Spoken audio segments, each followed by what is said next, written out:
So it seems that every 5 minutes there's a Zoom meeting or a video or a social media post about the rates going up, the inventory's down, and all the things that you and me and Pharaoh's army can't do anything about.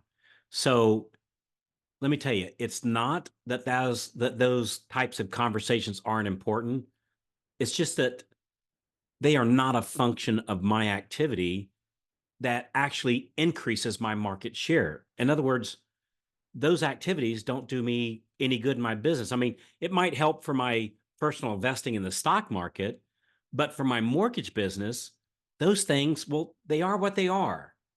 And they're that way for all the lenders. And so what I thought about, whether rates are up or rates are down, it's a level playing field for everybody, right? Everybody's rates are up, or everybody's rates are down. So I don't have an advantage one way or the other.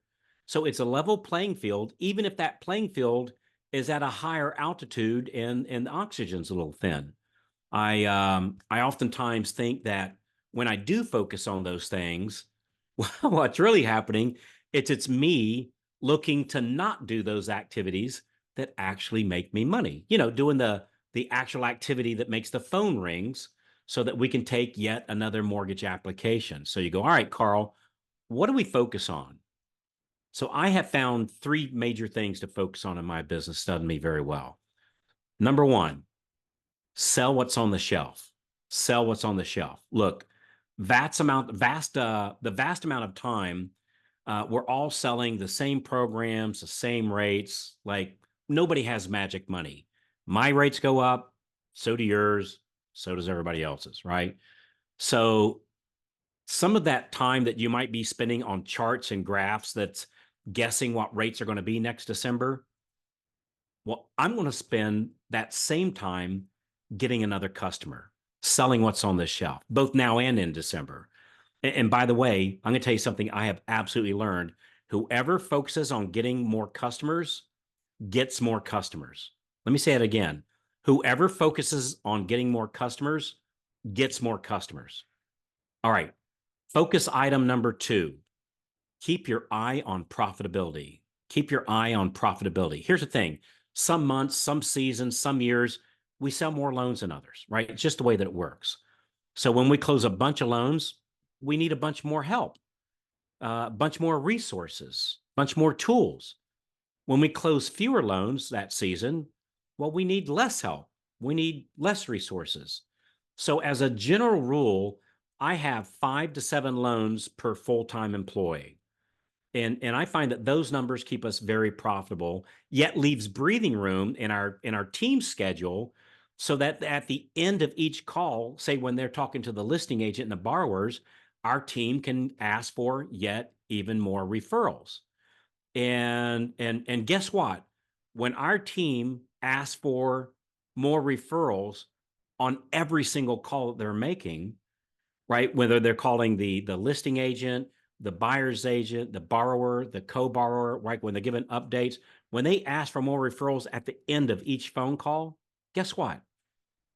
We close more loans, right? We close more loans.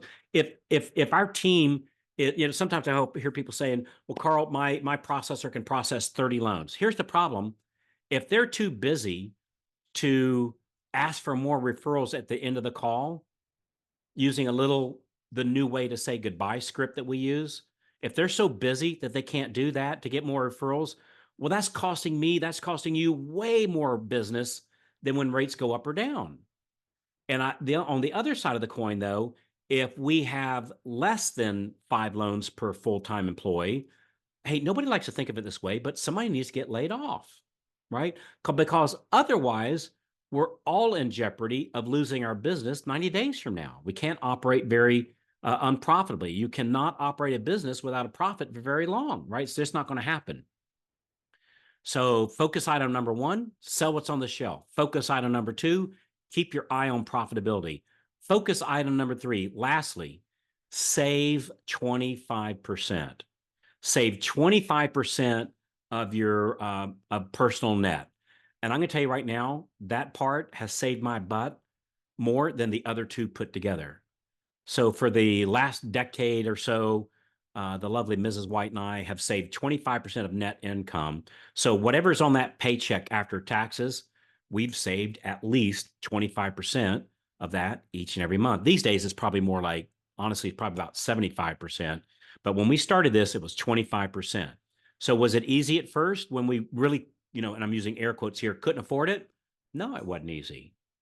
But I'm going to tell you right now that I'm sitting here with an 8-figure net worth, I am so, so, so grateful that we did it. I'm telling you, that's just been a marvelous thing.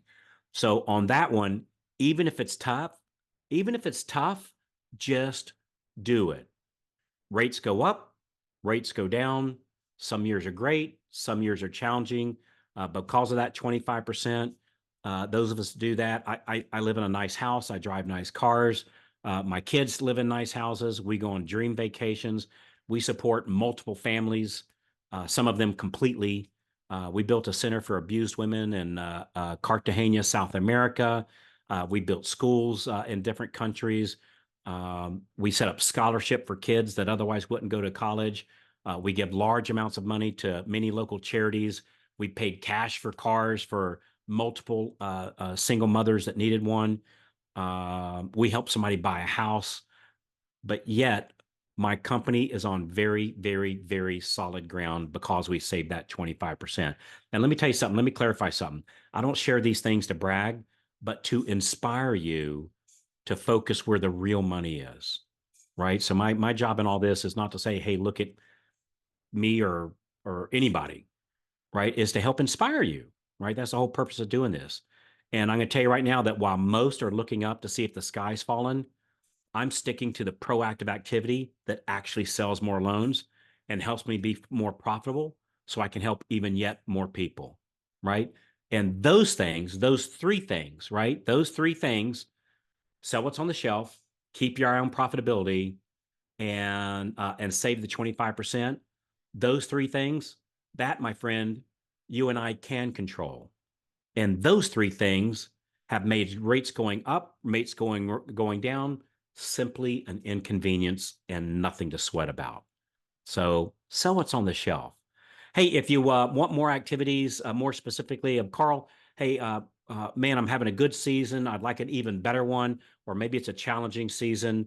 And walk me through the exact schedule of a top producing loan officer. What activities do they do on Monday, Tuesday, Wednesday, Thursday, Friday? What exactly do they do? I'd love to walk you through that. No charge for this whatsoever. Just go to freedomclubdemo.com, freedomclubdemo.com, and just simply put in there that you want a copy of the perfect week calendar for loan officers, and we'll be happy to give it to you. So freedomclubdemo.com. I appreciate you guys. Thank you so much. Hey, and thanks so much for all the great reviews. I really appreciate it. Giving us those reviews helps to get the message out, and we do this free of charge. And you honor us by letting us sit in the car with you, walk on the treadmill with you, walk with the dog around the neighborhood, maybe sitting in your easy chair.